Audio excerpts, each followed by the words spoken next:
tem uma nota técnica sobre a PEC 241, tem uma outra nota técnica sobre a negociação que está sendo realizada entre as centrais sindicais e o governo em relação à reforma da Previdência e também o balanço dos reajustes, da onde eu tirei algumas informações aqui que eu vou apresentar para vocês.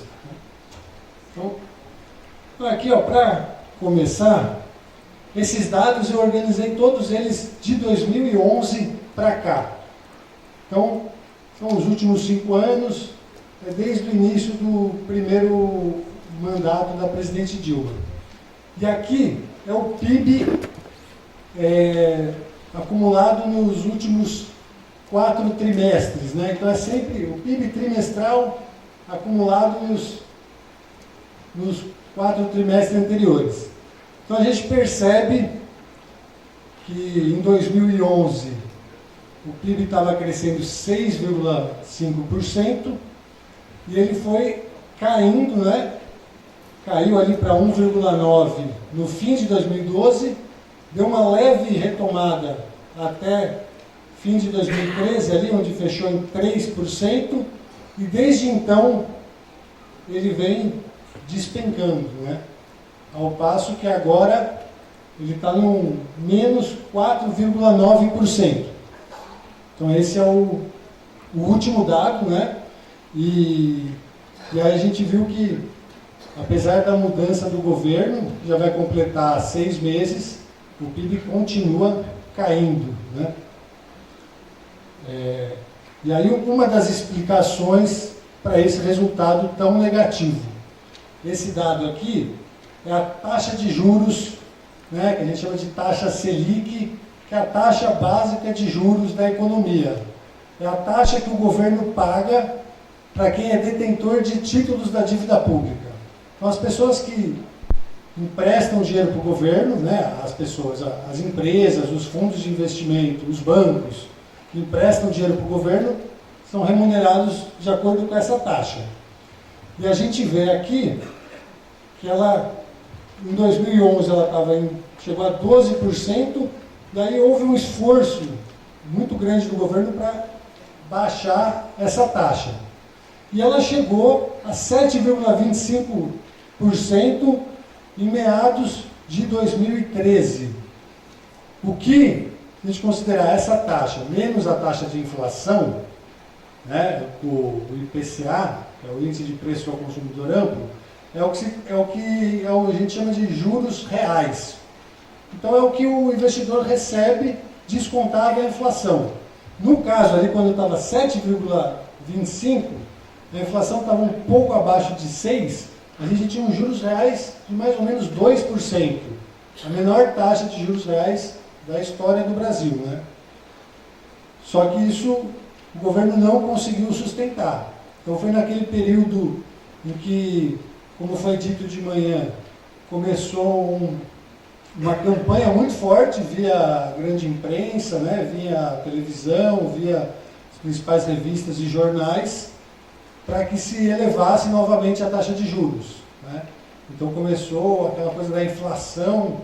A inflação não estava nem 6%, mas era como se estivesse completamente fora do controle, né? Acho que vocês lembram bem, teve um episódio até pitoresco, assim, que era a questão do tomate. A Ana Maria Braga chegou um dia a vestir um colar de tomate, porque o tomate estava com preço de joia. Então teve todo esse movimento que fez com que o governo retomasse a alta dos juros. E aí retomou, né? Um outro fato importante de destacar nesse período foram quando houve a eclosão ali das manifestações de rua, né? Começaram ali em São Paulo por conta dos 20 centavos da tarifa de ônibus, e aquilo se espalhou pelo Brasil como como se fosse um rascunho de pólvora, né? E todas as grandes cidades, as pessoas foram às ruas protestar por questões locais que depois acabaram sendo nacionalizadas e, de uma forma ou de outra, serviram para a campanha para que se retomasse a alta dos juros ganhasse mais força ainda, né? Então a gente viu que os juros subiram e chegaram ali no patamar de 14,25%, que é o patamar que está hoje, né? E só para lembrar, hoje vai ter uma reunião, hoje e amanhã está tendo, né, uma reunião do Copom, que é o Conselho de Política Monetária, que define qual é a taxa de juros. Há uma expectativa no mercado que essa taxa comece a cair, né? Então, assim, os próprios bancos estão dizendo que a taxa deve cair 0,25%.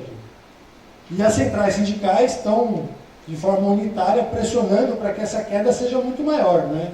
Que pelo menos 0,5%, 1%, ou 1,5%, porque enquanto a taxa de juros não caírem de forma vigorosa, a possibilidade de o crescimento da economia voltar e a geração de empregos retomar é muito pequena, né? Então, aí um outro preço importante para a economia, tem alguma coisa aqui que eu apertei? Algum probleminha ali? Mas um outro preço importante para a economia é a taxa de câmbio. O que é a taxa de câmbio? É o preço do dólar, né? Então, se a gente olhar, em 2011, a gente estava com o real muito valorizado. Então, você precisava de pouco real para comprar um dólar. Bastava R$1,68 para comprar um dólar, né? E isso teve um esforço do governo, e aí é importante explicar isso, né? Porque o dólar barato, né, o real valorizado, ele é bom para quê? Ele é bom para quem quer comprar produtos importados, né? Ele é bom para quem quer viajar para o exterior, né? Então ele agrada uma parte da sociedade. Mas para quem que ele é ruim? Ele é muito ruim para a indústria, porque aí o produto importado começa a entrar muito barato no país e o produtor brasileiro não consegue competir.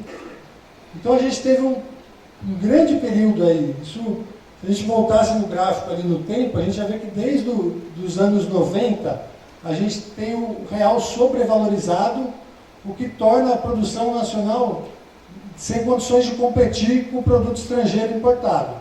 E aí a gente teve esse processo aí de desindustrialização do país, né?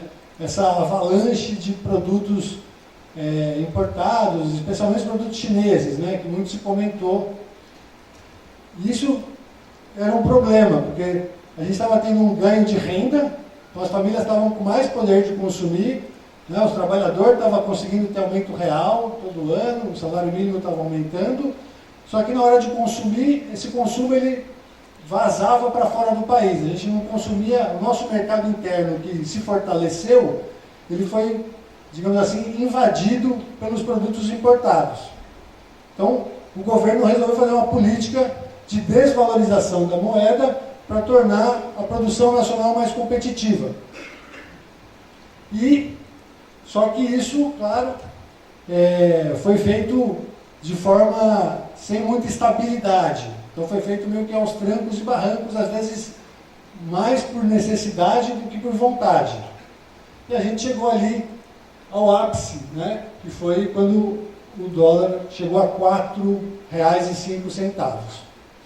E isso também foi criando o que se chamou de tempestade perfeita, né? Porque você tem o PIB caindo, os juros subindo, o dólar subindo, a inflação subindo, o desemprego subindo, então tudo isso criou um ambiente de uma crise muito aguda.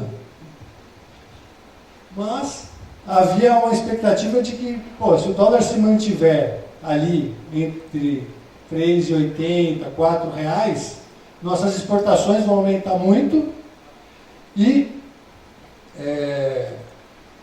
a balança comercial, né, vai ficar superavitária, e isso pode ser um caminho para a gente sair da crise.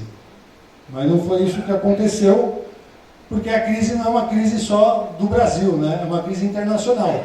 Então, no mundo, hoje, tem muita gente querendo vender para os outros países e pouca gente em condições de comprar dos outros países. Então, o que a gente está vendo é que o caminho da retomada do crescimento pelas exportações, ele não é suficiente. É importante exportar, mas só isso não resolve, né? Então, é preciso também fortalecer o nosso mercado interno, né? Então, assim, a gente tem que produzir para consumir aqui dentro mesmo. E aí, como é que a gente retoma isso, né? Voltando à economia a crescer, gerar emprego, o trabalhador empregado com salário, ele volta a comprar, o comércio volta a vender, a indústria volta a produzir, e a gente consegue retomar esse ciclo virtuoso aí da economia. É isso que a gente está patinando para conseguir.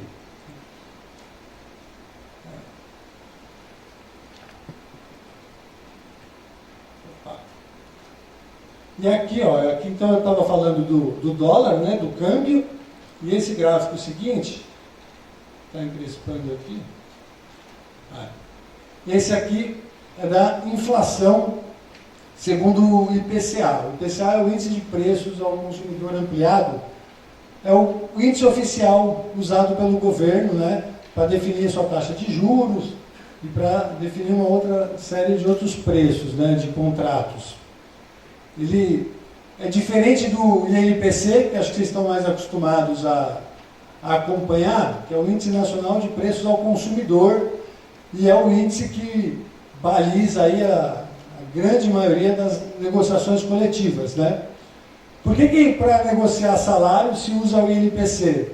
Acho que isso é importante, mais adiante vocês vão entender por quê, né? Porque o Índice Nacional de Preços ao Consumidor, ele considera o consumo das famílias com até 5 salários mínimos, né?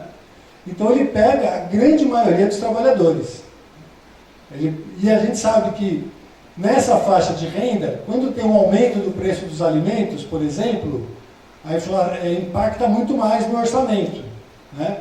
As pessoas que têm um salário menor gastam proporcionalmente mais com alimentação do que as pessoas com salário maior, certo? Então, assim, se a pessoa ganha R$2.000 e ela gasta no supermercado com alimentos R$500, ela está gastando 25% de tudo que ela ganha com compra de alimentos.